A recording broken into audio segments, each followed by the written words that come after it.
Today's podcast is brought to you by Audible. Get a free audiobook download and a 30-day free trial. Go to audibletrial.com/Rushmore. Over 180,000 titles to choose from for your iPhone, Android, Kindle, or MP3 player. Greetings and welcome to Mount RushLESS. This is the Mount RushLESS podcast. Actually, this is the 75th episode of the Mount Rushmore podcast, in which we are taking pause from our normal observations of pop culture to look at the pantheon of dignified, wonderful, respected presidents who are sitting across the monument known as Mount Rushmore and think, who are the crappy presidents who could be in their place? And those would be the Mount RushLESS monument. So we are going to be debating this episode, the Mount RushLESS, the pantheon of poopy presidents. I'm Jeff, and I'm joined, as always, by my good friend Richard. Hello. And his good friend Michael. Howdy. And we are debating, as always, the top four, or in this case, the bottom four, the Mount RushLESS. This category was chosen by Michael Winfield. I don't know, maybe to depress us even further about the current state of politics. But since Michael chose it, Michael, you have to justify why you chose it. Every 25 episodes or so, I try to tie in the name of our podcast to Mount Rushmore in general. I try to, It's like a Snickers promotion or something where you do a quirky thing to rebrand and examine. I think the thing with presidents is, I would say most of them are good to great. Yeah. And they're all, the majority of them are probably good people and, probably have a purpose. But man, you sound like you're breaking up with me. But man, there are some really, really bad people that have ascended to the throne of our you scallywags of our executive branch of government. Why do we think that is? I guess we can dissect that when we find each individual, but it's a popularity contest, isn't it? That in which we choose who runs our country. I was amazed by how many are just totally forgotten. Like, it makes you, it definitely puts the current state of affairs in perspective when there is just like a string of 5 or 6 presidents in a row, and you're like, this guy did nothing. Yeah. This guy was a garbage president. Yeah, Like, that existed to kind of move the ball forward as, Yeah, spoiler alert, we could have just gone, I think, personally, presidents directly before or after the Civil War. Done a pretty good job of knocking out 4 awful ones there. Mm-hmm. Like, they were all involved one way or another in slowly advancing the ball forwards or backwards in terms of slavery. Or like the destruction of like the Native American people. Mm-hmm, It's like they all kind of like moved it over the line one way or the other. And none of them seem to have done anything good. Right. Well, before we jump in, and Richard is going to start us off, I just want to reach out to all the young people who listen to Mount Rushmore podcast for academic purposes, and don't use it. Don't use this as like a source on a paper. Yeah, this is not the foundation for a book report for which you will receive a good grade. Okay, Richard, get us going here. All right, so my first one is James Buchanan. Also on my list. Yeah, you guys remember the Civil War? Remember that? Yes. So here's the asshole who greased the skids for it, basically. James Buchanan was a president who called the territorial issue of slavery, happily, a matter of but little practical importance. Oh. So he may have missed the mark by just a bit on that one. Mm-hmm. He also was a big proponent of he was on the wrong side of history on the Dred Scott case too. Right. That's when the Supreme Court ruled that descendants of black descendants, the federal government basically had no say in the ownership of them in the new territories. Mm-hmm. And it kind of helped set things back and really, like you said, grease the wheels for the Civil War to come. Yeah, and he also basically, in his first State of the Union message to Congress, basically said that he believed the South secession, well, it may not be legal. The problem is we don't really have any power to stop it.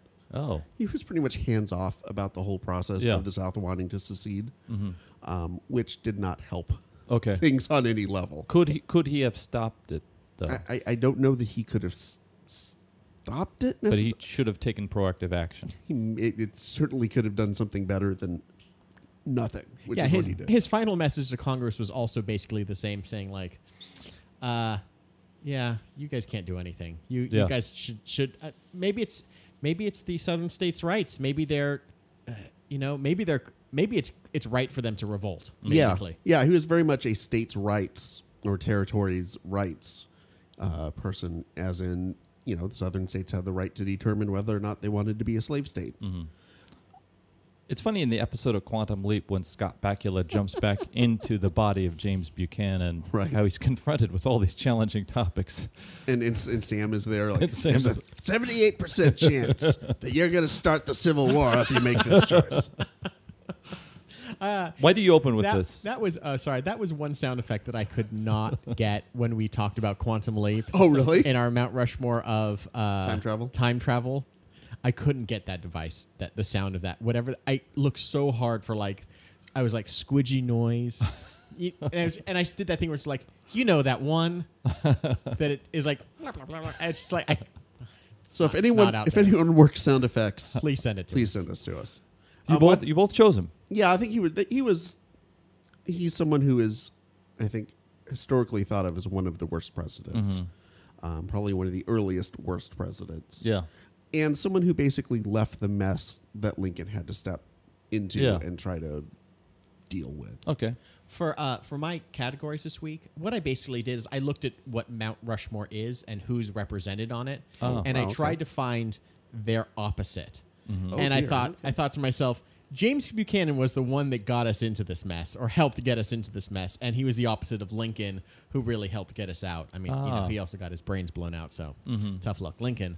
But he's also a vampire hunter, as we learned. He was. That was. As a quick side note, that was one of the things that I also thought of. I was thinking about our very first episode of fictional presidents, and I thought, would I want any of these 4 presidents? Would I rather have these fictional presidents on as actual presidents over these 4 people? Mm-hmm. And almost to a T, even Lex Luthor, who was villainous, but at least he was principled. Even President Camacho? Yeah. Camacho, he was doing all he could. He was like Abraham Lincoln. He tried to save the Union. In his own stupid way. They had a flamethrower and a monster truck, too. Well, yeah. But yeah, Buchanan, what a piece of work. What a tool. Okay, so Michael, would this then be your second that you were going to go with? Sure. Okay. And my second is current POTUS, number 45, Donald Trump. Okay. And I didn't choose this not because I don't believe that he belongs on this list. Oh, dear God, do I believe he belongs on this list? It was just depressing. It was going to be depressing for me to do research or talk about this, you guys. Okay. I didn't need to do any research because I've been living this every day. I think we all have been, which is unfortunate. And I chose him opposite of George Washington. Because George Washington was our first president, and I think Donald Trump is going to be our last president. Yeah. George Washington, what an incredibly principled man who probably given the option, he decided to step down after 2 terms. Donald Trump will do whatever it takes to stay in power. He is, we talked about principle. He has none. He doesn't believe in anything. Mm-hmm. I think that's why he's so hard to peg down, is that he forces all of the people that are behind him to constantly bend whatever their point of view to whatever insane thing he says next, because he doesn't believe anything. If you mentioned President Luthor in the DC universe, he's President Joker. He is chaos personified. Yeah, he doesn't have a path that he follows. He's not principled. He is the exact opposite. He's like, whatever it takes, it feels like if I'm going to lie and cheat, and all of the newspaper reporting over the last 6 months have kind of revealed he will lie and cheat his way to whatever. And he does not even understand the fundamental, everyone is a politician until they become the president. Then they must be the president. He does not understand the role of, or even the concept of presidency, and has remained a talk show. He has remained a reality TV figure and a politician throughout. He's accomplished 2 amazing things in the last 6 months. One, he's made George W. Bush look amazing in comparison. Yeah. And George W. Bush was a really devious president. Yeah. In terms of the Iraq War, and I remember protesting against him and George W. Bush on my list, by the way. Okay. Okay. Well, but we'll get to him. he was a principled person too. Yeah. And greatly, he was awful. And he's made him look competent, Yeah. which is startling. And like his whole like "Make America Great Again," garbage slogan really has made America stand up in a way that it hasn't in a long time. That's the only good thing. He's made all of these kind of weak, spineless Republicans bend over backwards and show their kind of true colors, that they're like, they'll say and do whatever they want as long as they get to push a tax cut. And it's amazing. Like, we're very liberal here on the podcast, and unabashedly so. It's amazing how much he's made you feel like okay and good, having like real like Principles. real liberal principles and ideals. Yeah. I would even settle for real conservative principles if they were actual principles. Yeah. Like you said, he just doesn't even have that. Yeah. He believes in nothing. I think I may have mentioned this on the show, but I'm constantly amazed when people say, "Oh, well, he sent out this ridiculous, horrible tweet about this person bleeding from the face after a facelift because he wants to distract people from it's all part of this plan." It's like he has no plan. No. Yeah. There's no plan. It's amazing. It's all, I guess, id. Is that the right id, ego, superego thing? I think it's id, where it's just all like whatever he has whatever he's thinking at that moment, whatever he wants to get at that moment. Whatever It's fragility. immediate. It's just there's no Yeah. forethought or like what happens the next step. It's just Your comparison of him to the Joker versus Lex Luthor is perfect. Yeah. Because he says what he wants to. He doesn't care about any ramifications, whether it's political or economic. right. Like, he starts slamming random newspapers, and it's just like, it's very Yeah, the other very day he wanted to rip the Washington Post, so he's called it the Amazon Washington Post. Yeah. And I was like, wait a second, is Amazon something that people really don't like? I think Amazon's pretty popular. I think most people do shopping in Amazon. I think if you're going to slander something, calling them Amazon is not the worst thing to call them.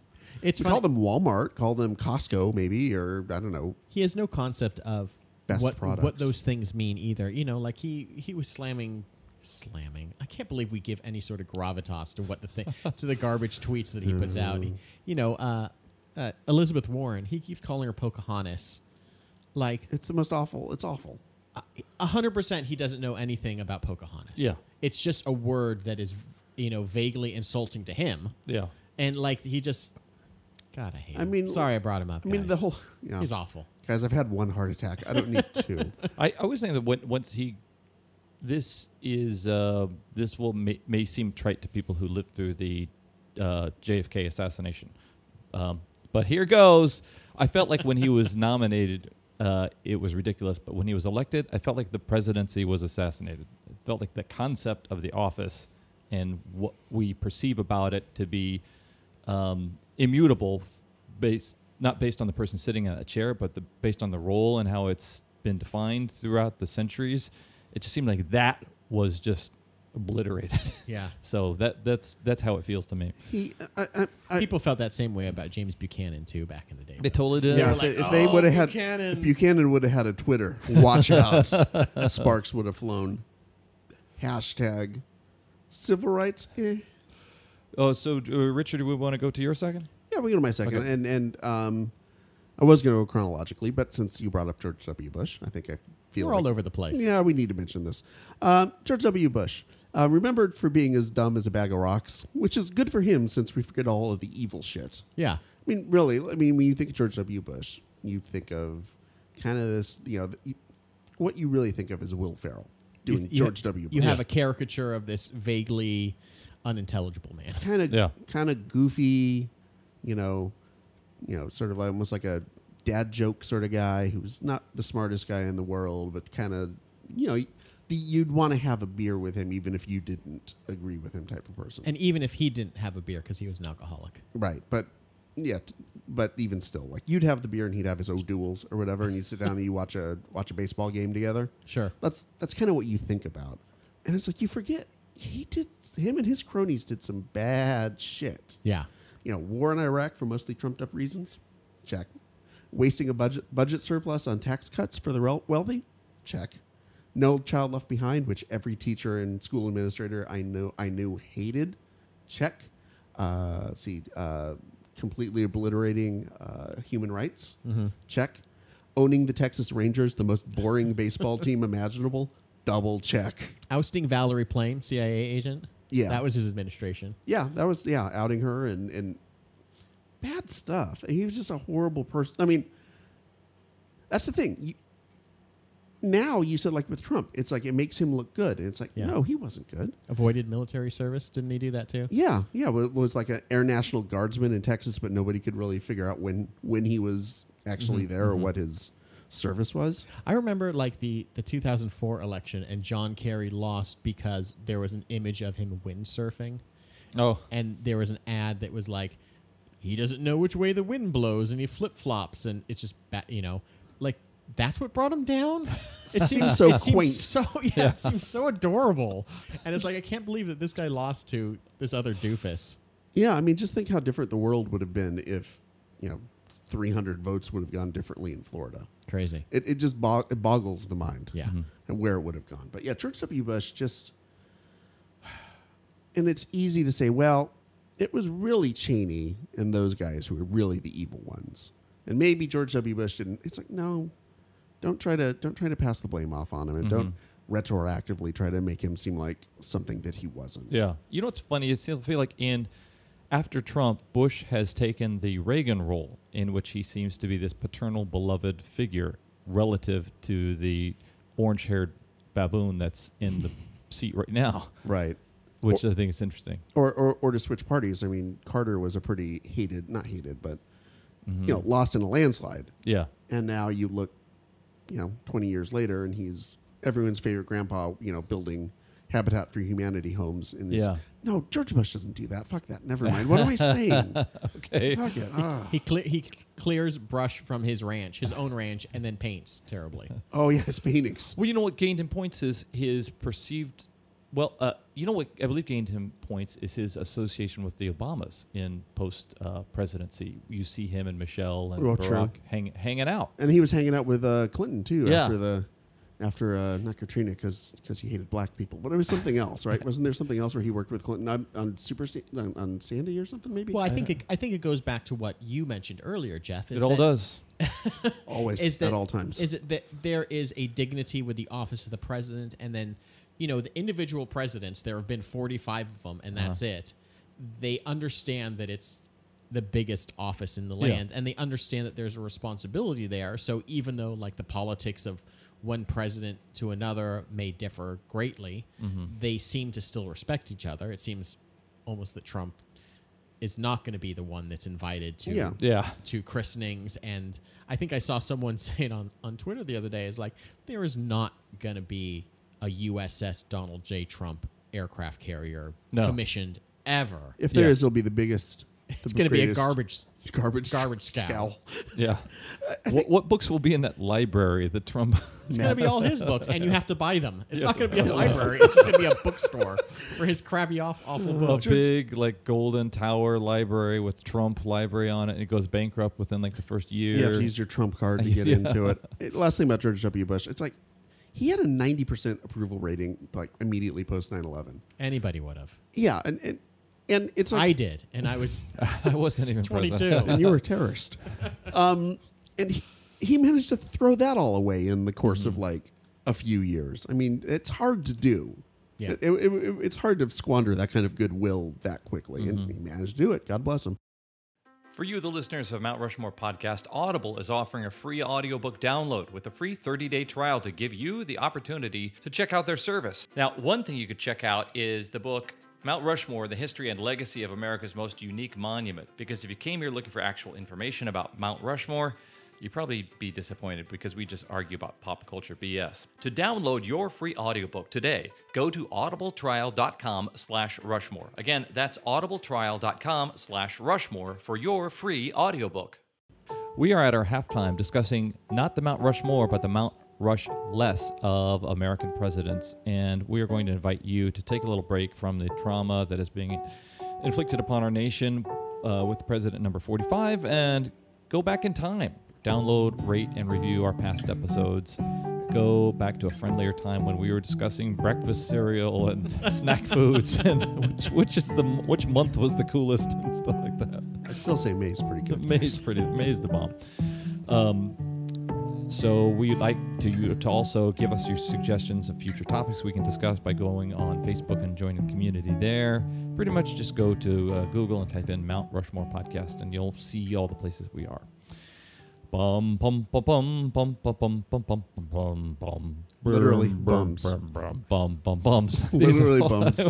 Hail to the bums that have led our great country over the past couple hundred years. And Michael, what's your third Mount RushLESS bum you want to talk about? In opposition to great orator Thomas Jefferson, Herbert Hoover, our 31st president, who was kind of a crap communicator. Oh, okay. And also didn't really do jack squat about getting us out of the Depression. Kind of made it worse. Yeah. Mm-hmm. Surprised you didn't go with Silent Cal. I thought about it, but he actually did some stuff. It's true. So within months of Black Tuesday hitting and the stock market crash of 1929, he did nothing. He felt that the federal government shouldn't be involved in getting people out of the Great Depression. He basically said that strong business, strong banks, and strong railroads would help booster the economy. Just goes to show that like trickle-down economics has never worked and will never work. Yeah.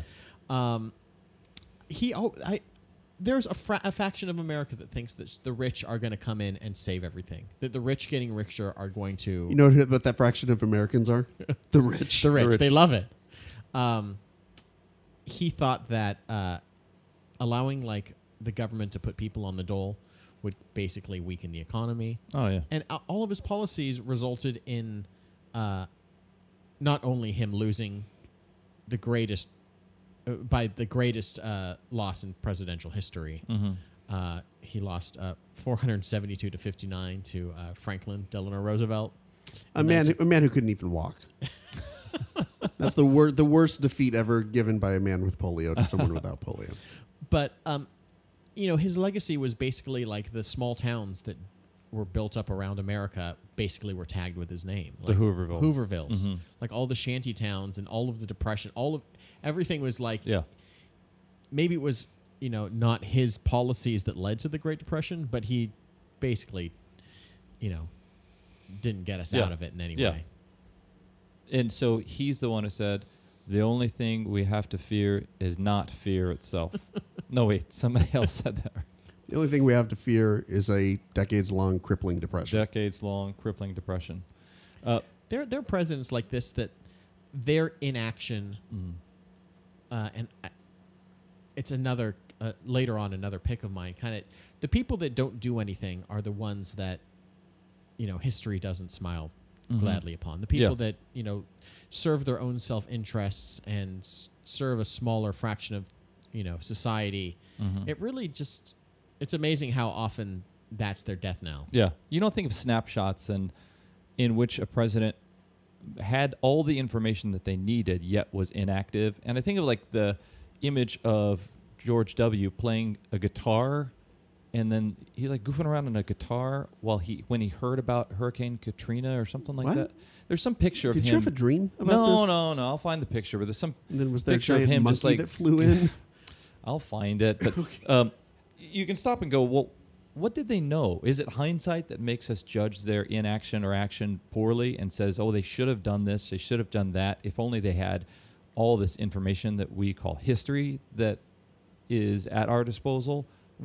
Or did he have just as much information as the person who came after him who took action upon all that? In 1930, there was the Smoot-Hawley Tariff Act that he passed against the objection of Congress and economists that basically banned like import of foreign goods and was kind of trying to get American goods going. Was he trying to make America great again? He was trying to, but basically it had the opposite effect where no one could buy cheaper goods coming in and American goods weren't being sold abroad. So like there was just even at the time when they were trying to do something, he ignored like the concerns of economists at the time, and then it just kind of exacerbated it.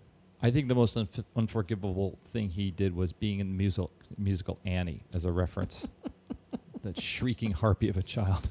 You know what's interesting about Hoover, I thought, is he's sort of known, like you said, for blowing the Great Depression recovery or potential recovery, and basically not doing much.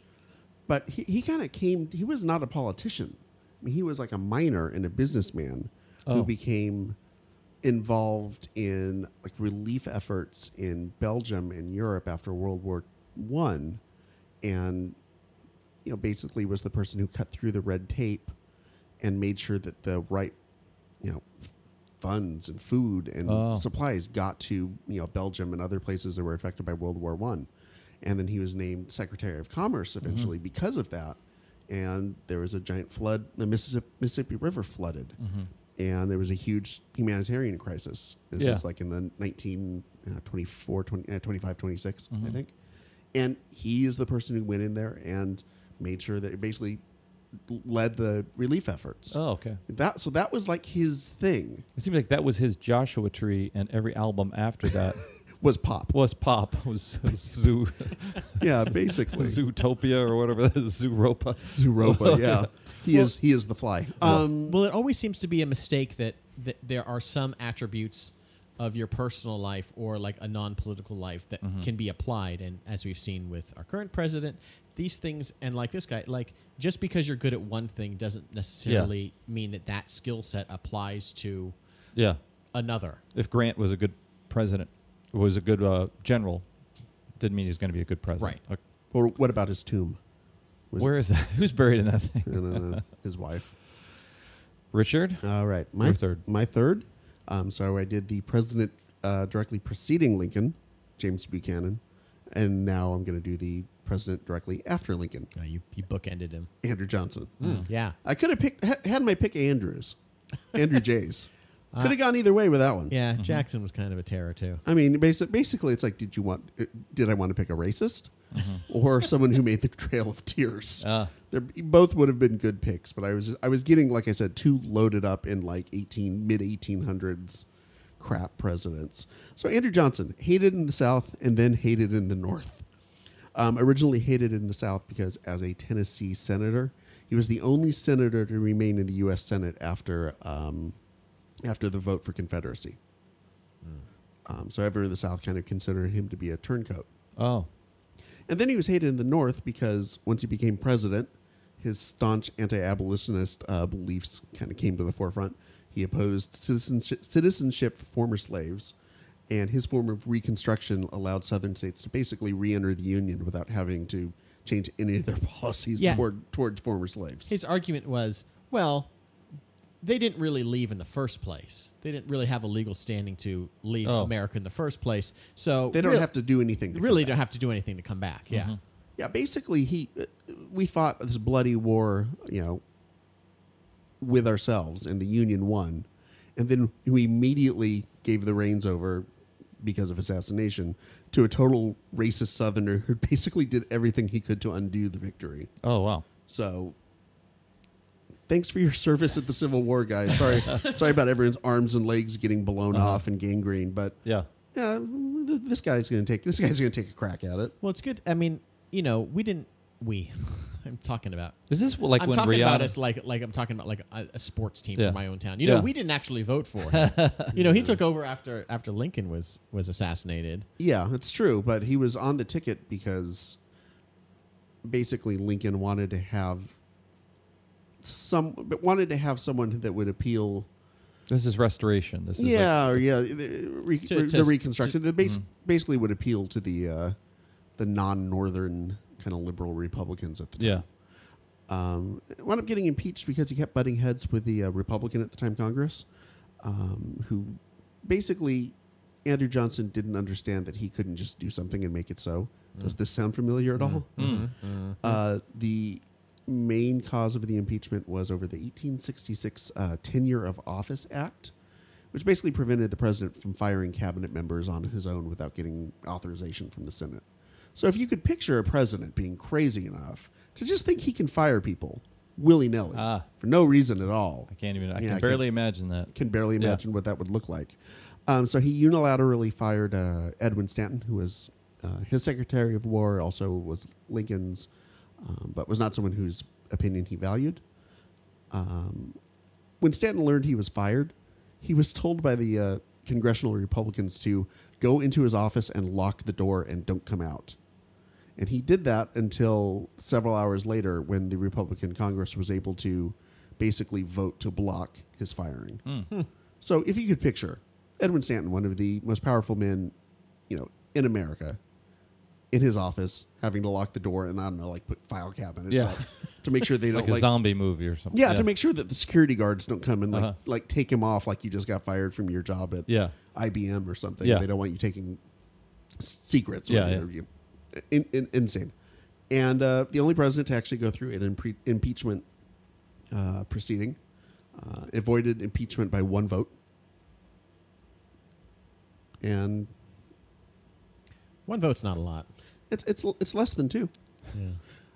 So he was somebody who basically was the worst possible person to take over after Lincoln. Yeah.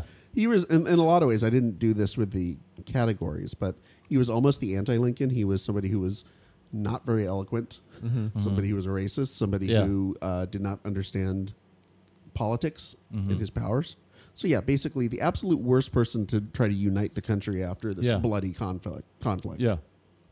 This sounds like your mom divorces your dad and then hooks up with this sketchy guy who she's just kind of there with him just to kind of bide time because he tipped a lot at her waitress job or something like that. He just comes in. This sounds like you're speaking from experience. Oh, shit. Oh, my God. How am I in the fetal position and still talking on a microphone? Incredible. Okay. Thank you for that colorful scribe. Screed. Something. I am a colorful scribe. You're a colorful scribe. The Shakespeare of that chair. Fantastic. Michael, begin round the fourth. My my fourth and final pick, is opposite of Teddy Roosevelt, the man who did everything. Oh. Is it Reddy Roosevelt? Warren G. Harding. Also my last choice. Our 29th president. Is it really? Yeah. Okay. Who did just about nothing. My favorite anecdote about him is that he was elected president. We'll get into the backroom shenanigans about how he was elected president. There's quite a bit of shenanigans. But Shenaniganery. That's weird because Warren G. Harding already sounds like a porn star, and then you saying backroom shenanigans. I'm excited about what's to follow. Well, by the way, we've gone a whole minute into this, and no one has made a Snoop Dogg and Warren G. reference. Yeah, okay. So good job, everybody. Well, one of my favorite anecdotes about him is that he was sworn in president in March, and then immediately went on vacation until December.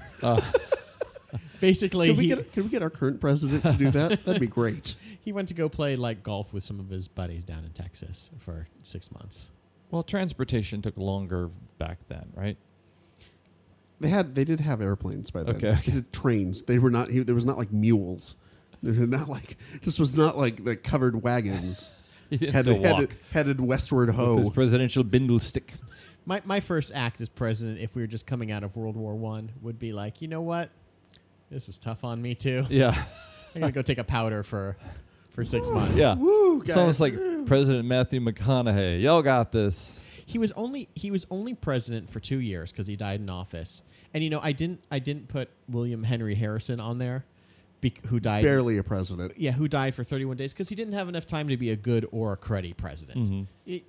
History can't judge someone that got a month that probably couldn't even binge watch an entire season of Game West of Wing Thrones or Game West. of Yeah, Thrones. like he couldn't get through it in time. So it's like, okay, I can't. He gets a pass. I can't shit on him too much. Yeah. You can judge him for being an idiot for not wearing a top coat to his inauguration, allegedly. But I think the backroom shenanigans on how he got on how he became president or how he became the Republican nominee is kind of interesting. He basically, on the last night of the Republican convention, a bunch of people got in the back room, smoke-filled room. Said, let's make this guy our... He's the guy. He's the guy. And they chose him basically because there were 2 or 3 other candidates, and no one could agree on which one to choose. Yeah. And Harding basically gets chosen because he's inoffensive, and he's somebody he's from Ohio, and that even back then was a key swing state for the GOP.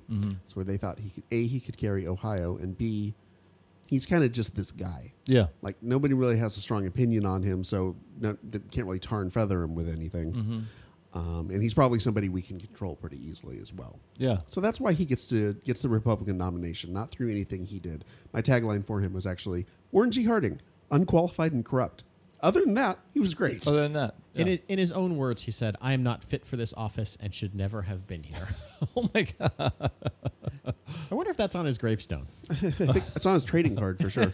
His presidential trading card. He's got all zeros on the back on his stats. That wasn't was that uncommon for, I remember that in initial days of the presidency, it was common for each of them to go to the polls and then vote for the other one out of humility. Or stupidity. Or stupidity. Yeah, But then they realized how close the presidency actually could be, the election. So what was it? Did he have kind of a signature thing that was the worst thing he did, or was he just kind of a general gray white noise? Teapot Dome. Yeah, there was a lot several of scandals. There was a lot of graft that kind of came about within his. That a lot of it was discovered kind of after he passed away too. So I think there was a lot of scandal, and like Richard said, Teapot Dome was the. Yeah, there's the Teapot Dome scandal, which was, I on a trip to Arizona in my car, I listened to like a 17-hour audiobook about the Teapot Dome scandal. And this is roughly what I remember about it, is about 2 sentences. 17-hour? Yeah, it was all about Teapot Dome and Harding, and it gets into like the Crockers, like Crocker Bank and the Stanfords. Okay. They get involved in this. It's this big, giant thing. Basically, Teapot Dome there were these oil reserves. And the Secretary of the Interior basically allowed the oil companies to have first crack at them, even though it was on, I think, government land. Mm-hmm. And he got like at least $300,000 in bribes for that. Oh. And it was something where, did Harding know about it? Maybe not. Mm-hmm. That's why it never really did stick to him. Yeah. But he has had a lot of, basically, with a couple of exceptions, he just picked all of his cronies, his poker buddies from Ohio, to be cabinet positions. His head of the Veterans Bureau was someone he had met while vacationing, and was later involved in this giant swindle where he was diverting alcohol and drugs from the veterans hospitals and then bootlegging them back on the black market. Oh my God! Yeah, so not good. Mm-hmm. It's a bad sign when your attorney general, winds up eventually, a century later, being a character on Boardwalk Empire as someone running a criminal operation. Mm-hmm. That's not good. Yeah, that's bad. Mm-hmm. That's bad. Yeah, and he was like a newspaper editor at a small town, and was like a one-term senator. Yeah, and then he just sort of got dropped into the presidency, where you said he didn't really want it, wasn't comfortable with it. Yeah, had a child out of wedlock with his. Oh, that's just sexy. Yeah, sexy talk. Yeah. So that was another reason he wasn't really that happy with becoming president in a lot of ways, because that exposed. There was the potential to expose that. It was like an open secret. Yeah. While he was in office. That didn't bother President Schwarzenegger, did it? It did not. No, it did not at all. Yeah. So that brings us to the end. Am I correct?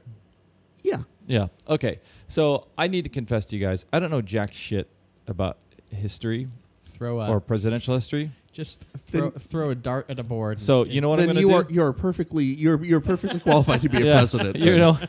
So what I'm going to do? I think you guys need to vote for impeachment of me in my role as judge, because the judge is ostensibly the president of this podcast. Well, let's vote to censure him, but not impeach. Okay, that sounds good. Let me ask you. So you're gonna get like a public no. But we're not taking you out of office. We're just scolding you. You did a bad thing. I would like to let you know that in the game of Uno that politics is, I pardon myself and I censure you. I pardon myself frequently, but that's a different topic. And I have a skip turn card and a reverse card. Draw 4. Draw 4. I think you. I observe that you each did a very compassionate and passionate job of dissing these fine gentlemen who have represented our country to the best of their abilities in the past. I think it's unfair how judgmental you were on some of them, and they were doing a tough job in a challenging time, and they did their best. And they probably had amazing facial hair, which made them very memorable, and probably a lot of maintenance into that facial hair, which took up a lot of the time. Do you think George W. Bush could have grown a mustache if he tried? I don't know. Probably not. Let's look this up. I bet there's photos of him in the 70s. Yeah. He has to have photos of him with a beard or mustache. I will say that I have such a bad time imagining these presidents that other than Teddy Roosevelt and other than George Bush, I imagine them all to look like Paul Giamatti while you're describing them. Kind of a mushy face. They're all like Potato Man. They're all like potato face guys. And I all kind of imagine they all sound like the Pepperidge Farm guy or something like I thought that. that made me say they sound like Paul Giamatti. I don't know. Yeah. It was Well, if you want to be president, I guess that's okay. Roll. Hey, I should be your Milano cookies while you're president. So I'm just going to say I felt like you each were very passionate about the two choices that you chose together. Warren G. Harding and the other one. And James Buchanan. So memorable James Buchanan was. James Buchanan. So I would like to make the voting thus. 1 point each for Warren G. Harding and his album that he released. Right. And 1 point each for James Buchanan. Also known as James Buchanan. James Buchanan. Hey. Michael, I'm going to give you a point for falling on your sword and doing the obvious and going with Donald Trump because we all knew it had to be said. And I would like to give you a point, Richard, for going against the national amnesia that has happened and forgotten that George Bush was a steaming pile of shit. Thank you. Yeah. So this has been the Mount Rushmore podcast. I elect you the best audience in podcasting for sticking with us for 75 amazing episodes. So thank you very much. Hey, guys, 75 episodes in this season. Richard and I, we're tied at 69. Nice. What? Ooh, that is amazing. Awesome. Fabulous. So thanks so much for listening. I am always Jeff. I'm Richard.